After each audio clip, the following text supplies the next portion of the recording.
Sebelum terlupa, nawaitul i'tikaf fi hadzal masjidi sunnatan lillahi ta'ala. Nombor 2, radina billahi rabba, kami semua redha Allah Tuhan kami. Bil islami dina, kami semua redha Islam cara hidup kami. Wa bi Muhammadin nabiyyan wa rasula, dan kami semua redha bahawa Muhammad sallallahu alaihi wasallam seorang nabi dan rasul.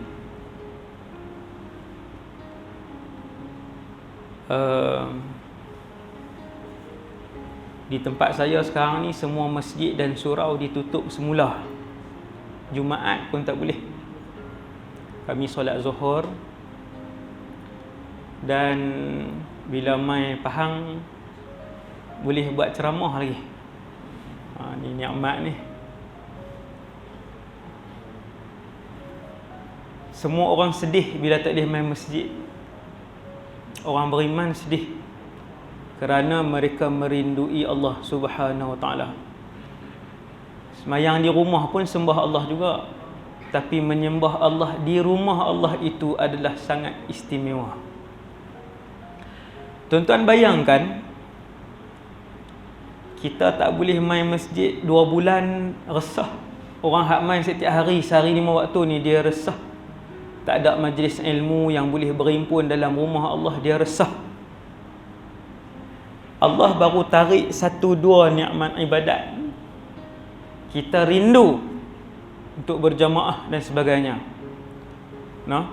Saya duk bayang satu benda, yang ni analogi ni tak tepat lah, cuma saya bayang masuk syurga nanti tuan-tuan. Apabila satu orang masuk syurga, sudah tidak ada lagi yang namanya ibadat.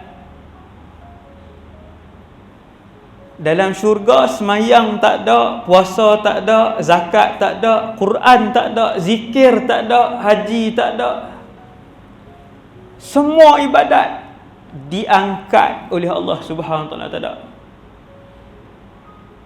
Saya duk bayang, tak teringat kah? Ni kita Allah tarik berapa bulan ni, resah teringat nak main masjid, nak duduk iktikaf dalam masjid, nak berzikir dalam masjid, nak hadir majlis ilmu di masjid, nak pergi bagi duit di masjid. Masuk syurga nanti Allah tarik, Allah gantikan kegembiraan semua ibadat tersebut dengan satu yang paling tinggi dan paling besar bagi ahli syurga, iaitulah melihat Allah Subhanahu Wa Taala. Dia lupa keseluruhan ibadat yang ada di atas muka bumi Allah. Tengok Allah, melihat Allah Jalla Jalaluh. Itu Nabi sebut, kenapa sahabat ni hijrah lepas 13 tahun Nabi berdakwah di Mekah, 13 tahun, yang masuk Islam tak lebih 300 orang. Kemudian Allah Ta'ala arahkan para sahabat dan Nabi untuk hijrah pergi Madinah. Lepas 13 tahun Nabi berdakwah, umur 53 waktu tu. Umur Nabi 53. Allah wajibkan hijrah ke Madinah kepada semua orang Islam di Mekah. Hijrah bermaksud tinggal rumah yang kita dah habis banyak. Umur 62 dah, rumah habis dah banyak, 30 tahun. Hijrah bermaksud tinggal rumah. Hijrah bermaksud tinggal kereta, hijrah bermaksud tinggal pekerjaan kamu di Mekah, hijrah bermaksud tinggal hijrah. Tidak ada satu sahabat pun yang tidak berhijrah daripada bumi Mekah ke Madinah Al-Munawwarah. Iman. Malam ni, kalaulah dengan arahan yang sama Allah turunkan untuk kita hijrah, tinggal rumah kita, tinggal kereta kita, tinggal pekerjaan kita, tinggal harta kita, tanaman yang besar, kilang kita, kedai kita. Berapa orang termasuk saya yang bercakap berani dan sanggup untuk tunaikan arahan Allah, tinggal semua dunia itu.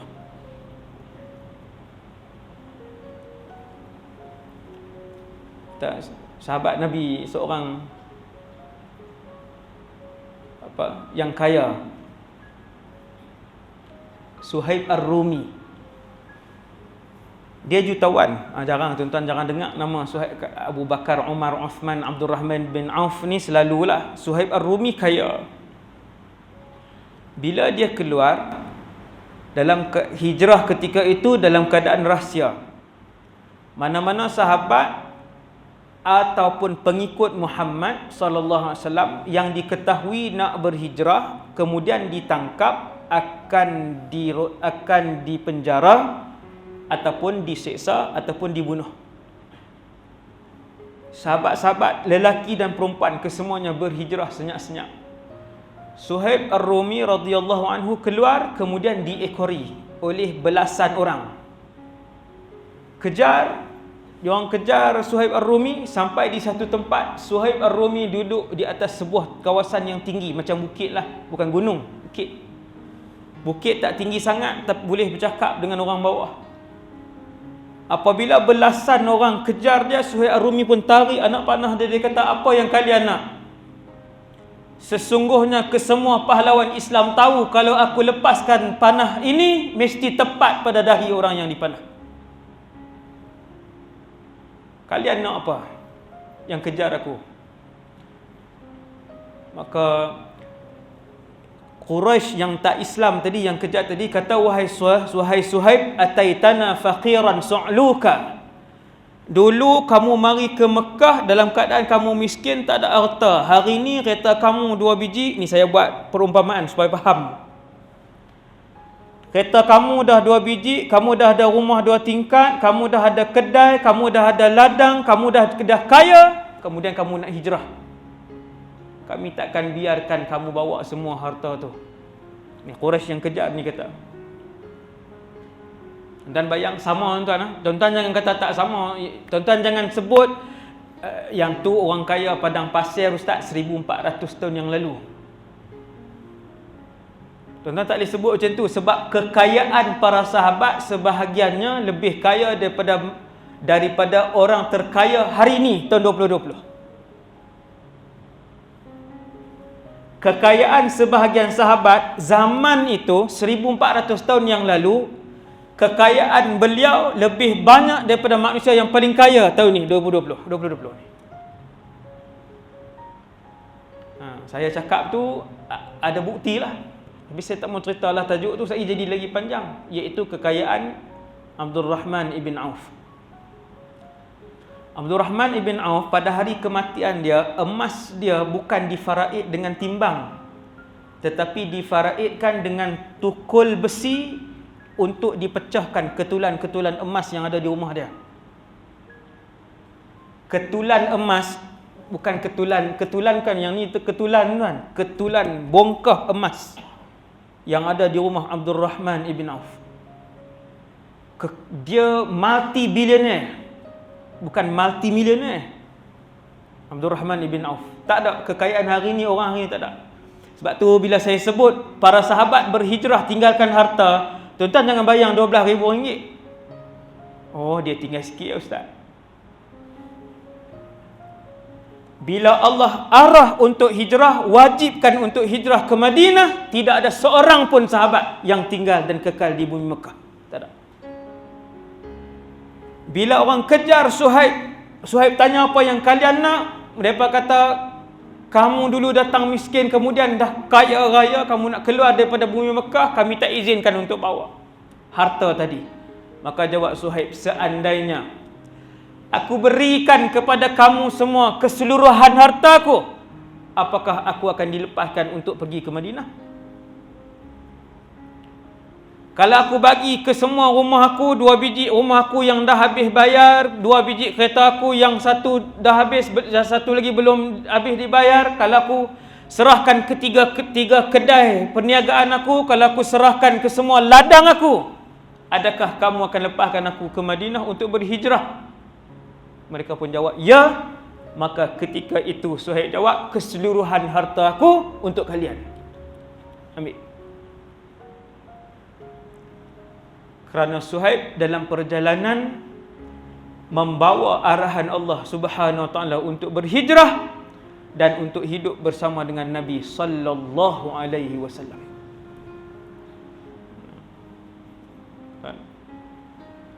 Kemudian sahabat-sahabat lain, kalau cerita tentang sahabat-sahabat berhijrah pun yang tu ambil masa yang lama. Abu Salamah, Ummu Salamah, Sayyidina Umar sendiri berhijrah, ramailah sahabat-sahabat berhijrah. Setiap satu mempunyai kisah bagaimana mereka berhijrah. Kesemua berhijrah secara rahsia kecuali seorang saja, iaitulah Umar bin Al-Khattab. Sayyidina Umar dia nak hijrah, dia buat pengumuman. Waktu tu center Mekah ketika itu di Kaabah tu lah. Kaabah yang situ center. Pusat penjual beli, pusat pertandingan cendekiawan Arab pun di situ juga, dekat dengan Suq Unkau. Situ jugalah, berdekatan situ. Hanya Sayyidina Umar yang buat iklan bila dia nak hijrah. Dia kata, esok aku nak hijrah. Siapa yang nak tengok anak dia jadi yatim, isteri dia jadi janda, boleh tunggu aku di lorong sekian-sekian.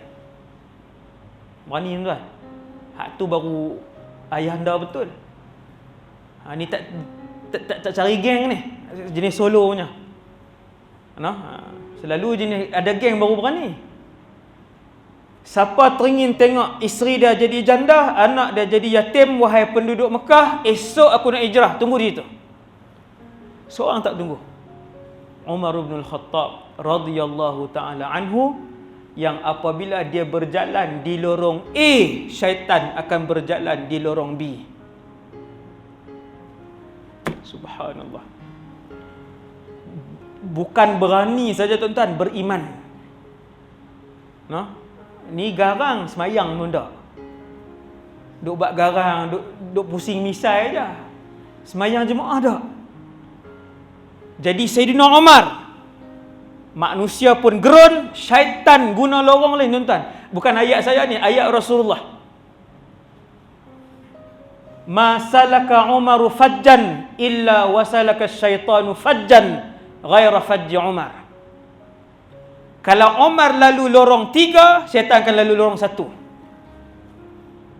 Subhanallah. Maka yang tu nilai hijrah yang pertama untuk kita bulan Muharram ni kan, bulan Muharram, mendengar kisah hijrah yang ini kita nak ambil. Tuan-tuan, maka malam tu Nabi siap barang. Ini cerita malam nak hijrah. Saya tak cerita semua sebab keseluruhan kisah hijrah mengambil masa 4 jam. Tuan, kita ada masa 8.30 ke 9. Tak boleh, Jabat Agama tak bagi. Lama sangat. Keseluruhan cerita hijrah 4 jam. Saya setiap tahun alhamdulillah ke Mekah. Dan ada sekali kami pergi ke Mekah dan Madinah untuk mencari tempat-tempat yang berkaitan dengan sirah. Kami pergi cari tempat Nabi dibesarkan, perkampungan Bani Sa'ad dengan Halimatus Sa'diyah, pergi cari. Subhanallah. Malam tu Nabi bersiap untuk hijrah. Sekejap je. Beg baju bukan banyak macam kita. Bersiap untuk hijrah. Nabi panggil Sayyidina Ali. Kemudian Quraisy mesyuarat di Darun Nadwah. Darun Nadwah hari ini tuan-tuan berdekatan dengan Bukit Safa. Siapa yang pernah mengerjakan umrah, Darun Nadwah bukan atas Bukit Safa, bawah-bawah tu dekat kaki dia. Nabi sedang bersiap di rumahnya. Di mana rumah Nabi?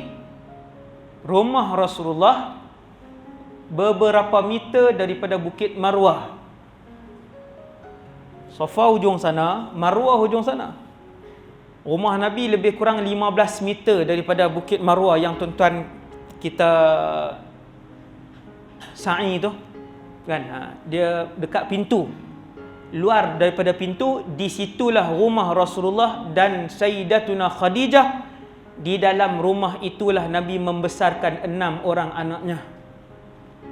Bukan 7 ke Ustaz? Dengan Sayyidatuna Khadijah 6 orang.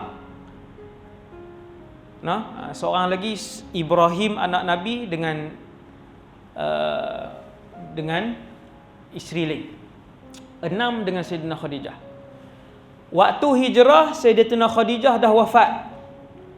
Nabi pun siap malam tu. Malam itu juga Quraisy bermesyuarat di Darun Nadwah. Menteri-menteri kanan Quraisy.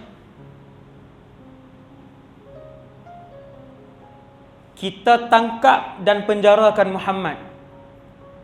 Orang lain tak setuju sebab kalau penjarakan Muhammad, Bani Hashim takkan tengok saja.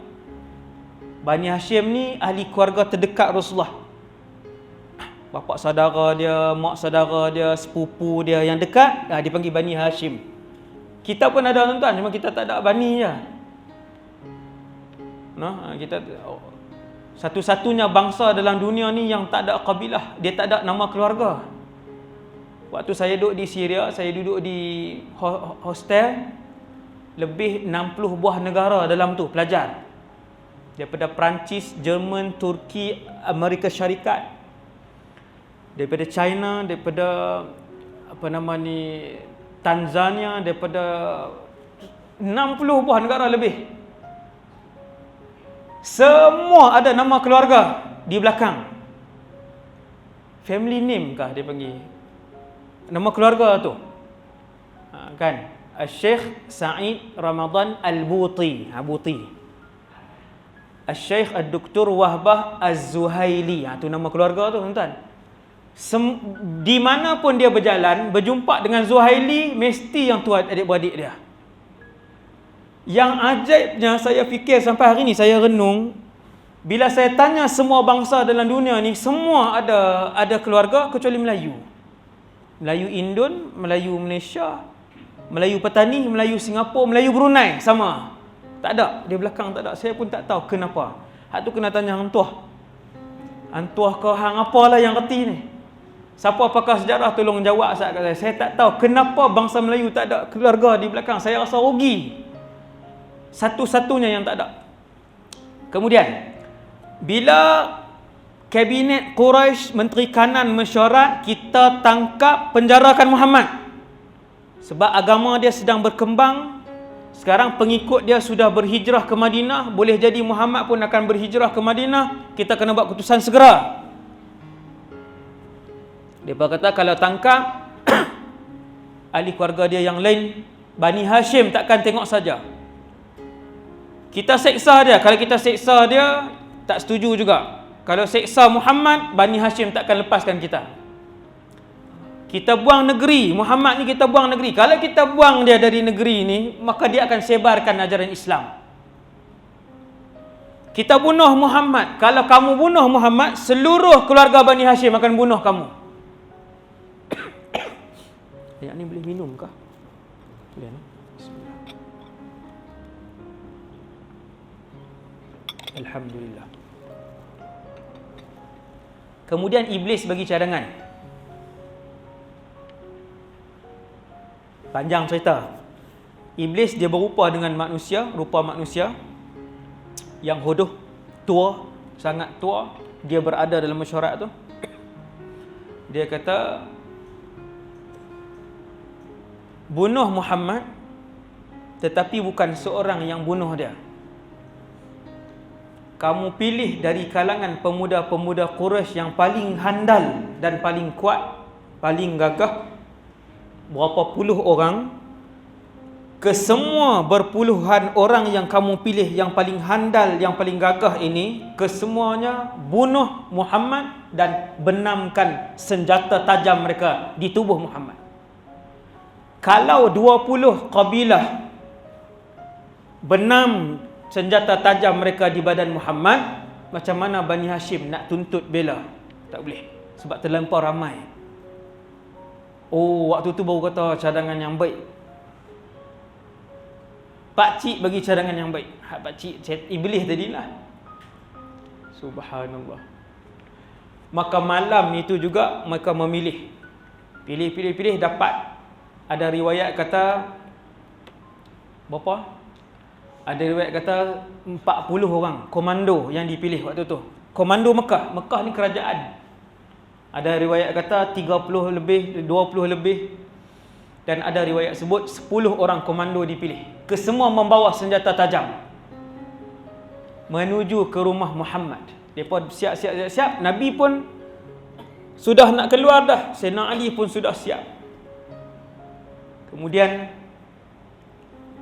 Jibril bagi tahu, wahai Muhammad, mereka sudah pun dalam perjalanan ke rumah kamu untuk membunuh kamu. Nabi tahu tak yang datang tu nak bunuh Muhammad? Ya, dia tahu. Yang datang dalam perjalanan ke rumah dia adalah untuk membunuh beliau. Tetapi Nabi belum sempat menyelesaikan beberapa tugas. Nabi panggil Sayyidina Ali. Nabi kata, wahai Ali, ke sini. Sayyidina Ali pun ikut Nabi SAW. Nabi pun bawa, tunjuk di satu sudut di dalam rumah Rasulullah ada timbunan harta. Kata Rasulullah, wahai Ali, keseluruhan harta ini adalah barang-barang tinggalan penduduk Mekah. Mereka kecam Nabi, mereka hina Nabi, mereka kutuk Nabi, mereka pukul Nabi, mereka sakitkan hati dan fizikal Nabi.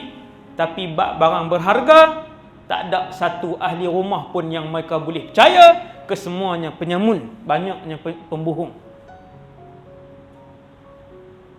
Barang berharga tak berani tinggal di rumah sendiri. Pak pun ayam, mak pun ayam, anak pun ayam.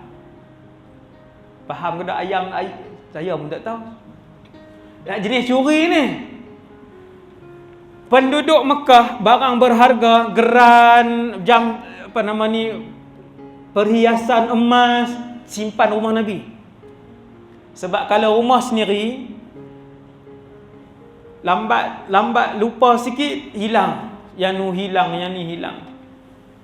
Dengan Nabi lawan, tapi barang berharga tinggal rumah Muhammad. Yang tu boleh percaya.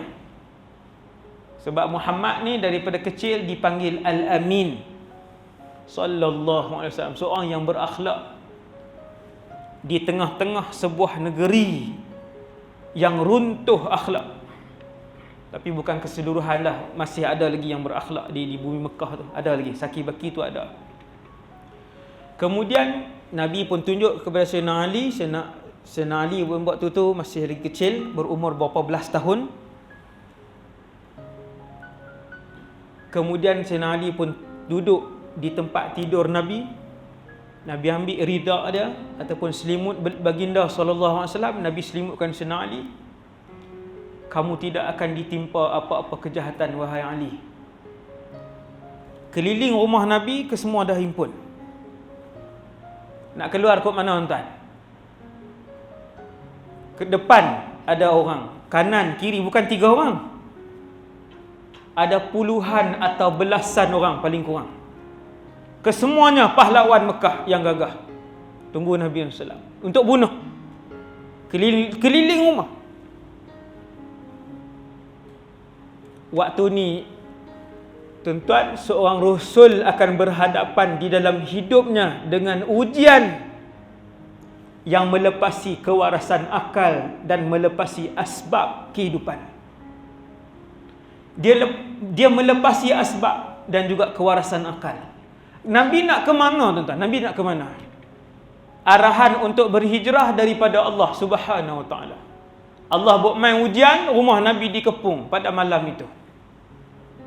Maka Nabi pilih untuk keluar daripada pintu depan, pintu utama, sambil menyerah dan bertawakal kepada Allah Subhanahu Wa Taala. Tuan-tuan, hak tak ada dah. Nabi tak minta Allah Ta'ala buat turun pasukan tentera dari kalangan malaikat. Nabi tak minta Allah SWT buat turun burak. Nabi tak minta Allah Ta'ala terbalikkan bumi Mekah ataupun rumah beliau ketika itu untuk beliau baginda diselamatkan. Nabi hanya mengajar umat, iaitulah kita, umat Nabi Muhammad. untuk hanya saja bergantung kepada Allah Subhanahu Wa Taala di masa kita senang dan di masa kita susah. Ingat tak? Yang ni Nabi ajak. Maka Nabi pun daripada pintu depan, Bismillahirrahmanirrahim, Yasin wal Qur'anil Hakim, Nabi pegang, innaka laminal mursalin ala siratim mustaqim, sampai ayat wa ja'alna min baini aydihim saddan wa min khalfihim saddan fa aghshaynahum fahum la yubsirun. Nabi pun buka pintu. Ayat tuan-tuan, Nabi pun buka pintu. Allah Subhanahu Wa Taala menurunkan bantuan kepada kekasihnya Muhammad SAW ketika itu, ke semua yang ada ketika itu seolah-olah tidur.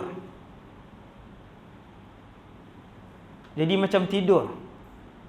Tak ada seorang pun yang sedar. Ada yang tundukkan muka ke bawah. Tunduk, turun. Terus turun ke bawah, turun. Pegang senjata, tapi turun ke bawah. Dia pegang senjata tapi dia turun ke bawah. Itu disebutkan dalam kitab sirah.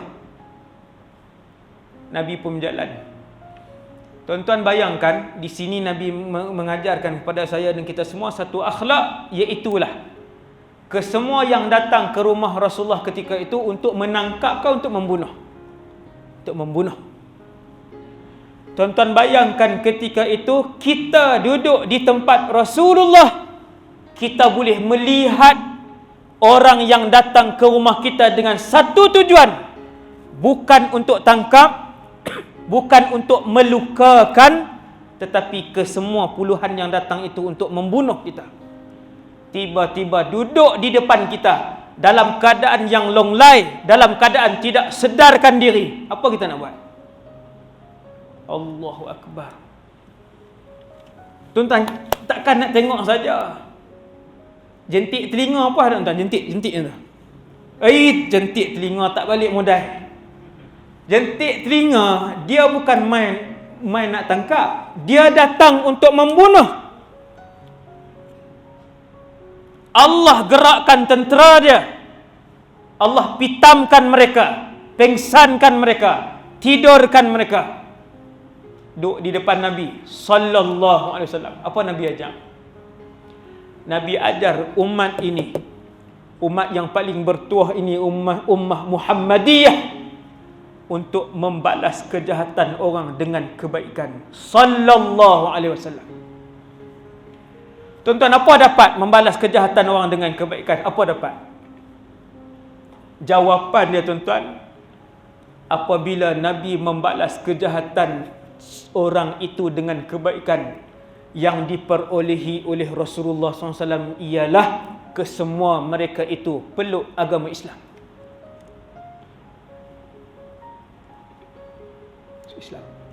Kan tahun 8 Hijrah, lepas Nabi hijrah 8 tahun, Nabi datang ke Mekah membawa tentera. Bukan untuk membunuh, tetapi untuk masuk kota Mekah dalam keadaan yang aman. Nabi pesan kepada tentera, jangan berlaku pertumpahan darah. Tuan-tuan, bila Nabi masuk dalam kota Mekah, dalam peristiwa Fathu Makkah, keseluruhan penduduk Mekah beriman dengan Nabi sallallahu alaihi wasallam. Itu hasilnya.